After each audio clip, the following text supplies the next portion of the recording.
ನಮಸ್ತೆ, ಎಲ್ಲರಿಗೂ ಯುಗಾದಿಯ ಶುಭಾಶಯಗಳು.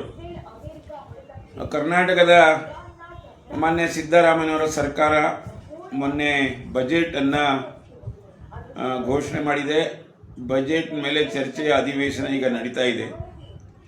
ವಿಶೇಷವಾಗಿ ಬಜೆಟ್ನಲ್ಲಿ ನಾನು ಗಮನಿಸಿದ ಹಾಗೆ ಅನೇಕ ಸಂಗತಿಗಳು ಬಿಟ್ಟು ಹೋಗಿದೆ. ಇರುವಂಥ ಸಂಗತಿಗಳು ಇನ್ನು ಭಾಳ ಗಂಭೀರವಾದಂಥ ವಿಷಯಗಳು ಅದರಲ್ಲಿ ಇಲ್ಲ ಅಂತ ನನಗನ್ನಿಸ್ತು.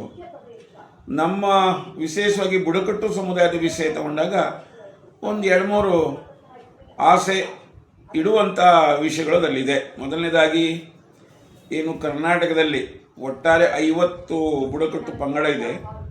ಅದರಲ್ಲಿ ಅತ್ಯಂತ ಹಿಂದುಳಿದ, ದುರ್ಬಲ, ಕಾಡಿನಂಚಿನಲ್ಲಿ ವಾಸ ಮಾಡುವಂಥ ಸಣ್ಣ ಸಣ್ಣ ಸಮುದಾಯಗಳು 48 ಇದೆ.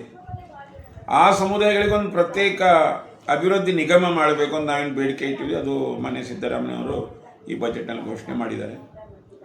ಹಾಗೆ ಇನ್ನೂ ಅನೇಕ ಸಂಗತಿಗಳು, ವಿದ್ಯಾರ್ಥಿ ನಿಲಯ ಇರ್ಬೋದು, ಬೇರೆ ಬೇರೆ ಅಭಿವೃದ್ಧಿ ಕೆಲಸಗಳು ಆ ದೃಷ್ಟಿಯಲ್ಲಿ ಅನುದಾನನ ಇಟ್ಟಿದ್ದಾರೆ.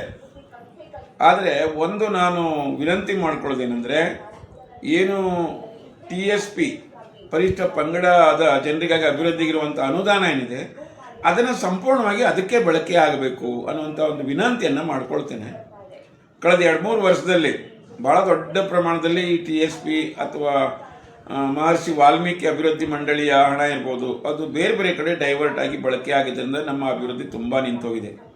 ಉದಾಹರಣೆಗೆ ಮನೆಗಳು ಸಿಗ್ತಿಲ್ಲ, ಅರಣ್ಯ ಹಕ್ಕು ಕಾಯ್ದೆ ಸಂಪೂರ್ಣ ನಿಂತೋಗ್ಬಿಟ್ಟಿದೆ, ನಮ್ಮ ಮಕ್ಕಳುಗಳಿಗೆ ಸ್ಕಾಲರ್ಶಿಪ್ ಸಿಗ್ತಿಲ್ಲ. ಈ ರೀತಿ ಅನೇಕ ಸಮಸ್ಯೆ ಇದೆ. ಜೊತೆಗೆ ಈ ಸರ್ಕಾರದಿಂದ ಗ್ಯಾರಂಟಿಗಳಿದೆ, ಆ ಗ್ಯಾರಂಟಿಗೂ ಒಂದಷ್ಟು ಅನುದಾನವನ್ನು, ಒಂದಷ್ಟು ಹಣವನ್ನು ನಮ್ಮ ಅನುದಾನದಿಂದ ಕೊಟ್ಟಿದ್ದಾರೆ. ಇದು ಯಾವುದೂ ಆಗಬಾರ್ದು.